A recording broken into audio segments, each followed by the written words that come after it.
Between Facts and Norms, Contributions to a Discourse Theory of Law and Democracy is one of Jürgen Habermas's most influential works, published in 1992. It forms a key part of his wider project to develop a comprehensive theory of society that integrates law, morality, and democratic legitimacy. In this text, Habermas tackles the challenge of modern law's legitimacy in the context of liberal democracies, aiming to bridge the gap between empirical social facts and normative democratic principles. At the heart of the book lies the concept of discourse theory, through which he reconceptualizes law not merely as a system of rules or commands, but as a medium for rational communication that upholds democratic legitimacy. Context and objectives of the work.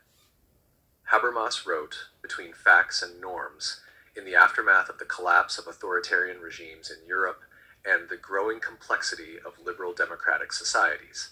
He seeks to address a core tension: how can democratic societies maintain legitimacy in the face of increasing pluralism, institutional complexity, and the erosion of traditional sources of authority? His central objective is to demonstrate how modern legal systems can be grounded in democratic processes of communication. Unlike legal positivists, like Hans Kelsen, who argue that the legitimacy of law derives from its formal enactment, or natural law theorists who tie law to morality, Habermas argues that legitimacy stems from rational discourse among free and equal citizens. This leads to the development of discourse theory of law and democracy, in which the legitimacy of laws depends on their being the outcome of democratic deliberation. 2. Facts and Norms, the central dilemma. The book's title refers to the tension between facts, e.g. social realities, legal procedures, institutional power, and norms, e.g. values, ethics, justice. Habermas argues that in modern societies, law must mediate between these two domains. It must be capable of organizing social life, the domain of facts, while being justifiable in terms of moral norms. Habermas rejects both legal positivism and radical moralism. He maintains that law cannot be reduced to coercive facts, nor should it be entirely absorbed into moral theory. Instead, he suggests a third path in which law is grounded in procedures of deliberative democracy, where norms and facts interact within a communicative framework. 3. Discourse theory and deliberative democracy. At the core of Habermas's theory is the idea that legitimacy arises from communicative processes that meet certain rational standards. This leads to his model of deliberative democracy, which emphasizes that legitimate law must result from public deliberation under conditions of inclusion, equality, and freedom.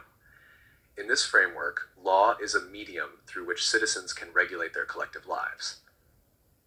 Legitimate laws are not imposed from above, but result from participation in rational discourse, in which all affected can freely and equally engage. This includes both formal political institutions and informal public spheres. Habermas distinguishes between two types of discourse: moral discourse, which concerns universal norms; legal political discourse, which concerns the creation of binding laws within a political community. Whereas moral discourse aims at discovering what is right for all, legal discourse aims at forming legitimate laws within a specific context. In both cases, the key is communication free from domination. 4. The role of law in modern society. In Habermas's view, law plays a dual role. Integrative, it stabilizes society by coordinating actions through norms. Emancipatory, it provides a framework for individuals to exercise their autonomy and participate in democratic life.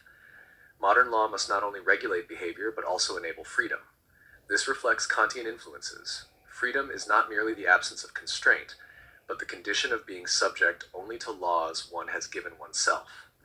Thus, democratic self-legislation becomes central.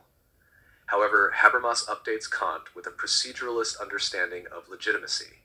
Laws are legitimate if and only if they result from democratic procedures in which everyone has had a fair chance to participate.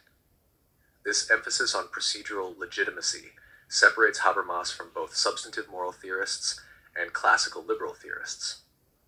The system and the life world. One of Habermas's most famous distinctions, which carries over from his earlier work, The Theory of Communicative Action, is between the system and the life world.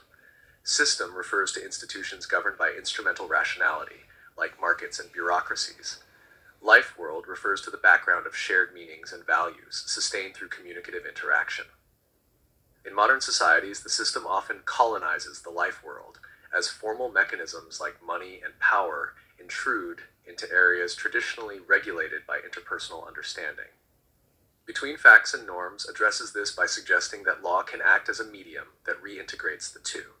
Democratic legal procedures can restore the balance, ensuring that institutional power is accountable to communicative norms. Number 6. Institutional Framework and Civil Society. Habermas places great importance on the design of political institutions.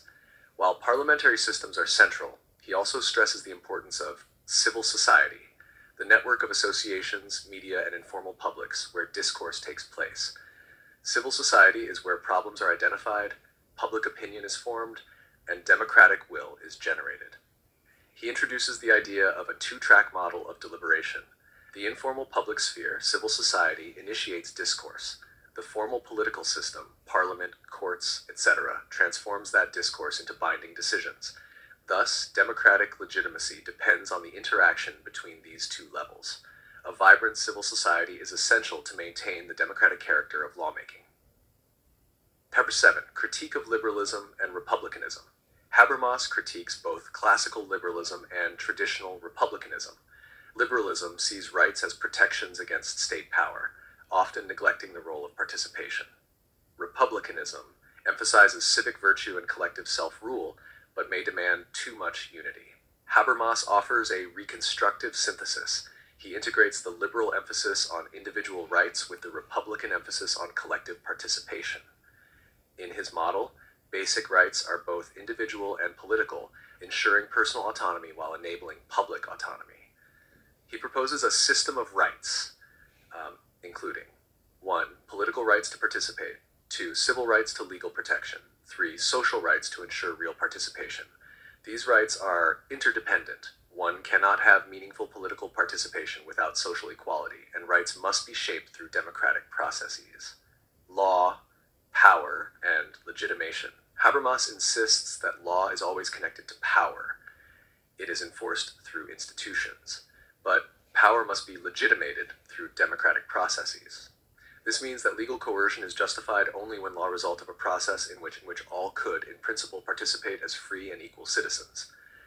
Thus, Habermas rejects both legal formalism and cynical realism.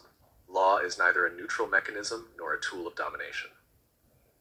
It is a medium for public reason, capable of achieving both order and freedom if grounded in proper deliberative procedures. #9. Conclusion. Toward a Rational Democracy. Between Facts and Norms is a deeply ambitious work that attempts to reconstruct the foundations of democratic legitimacy in an age of pluralism and complexity. Habermas provides a rigorous philosophical account of how law can mediate between factual institutional realities and normative ideals of justice and democracy. His discourse theory stands as an alternative to both positivist and moralist theories of law, grounded instead in communicative rationality. In doing so, Habermas reaffirms the Enlightenment faith in reason, but only when institutionalized in democratic forms. The work has had a profound impact on philosophy, political theory, law, and sociology. It challenges us to rethink how freedom, legitimacy, and the rule of law can be maintained in modern democratic societies, not through coercion or tradition, but through inclusive, rational, and democratic discourse.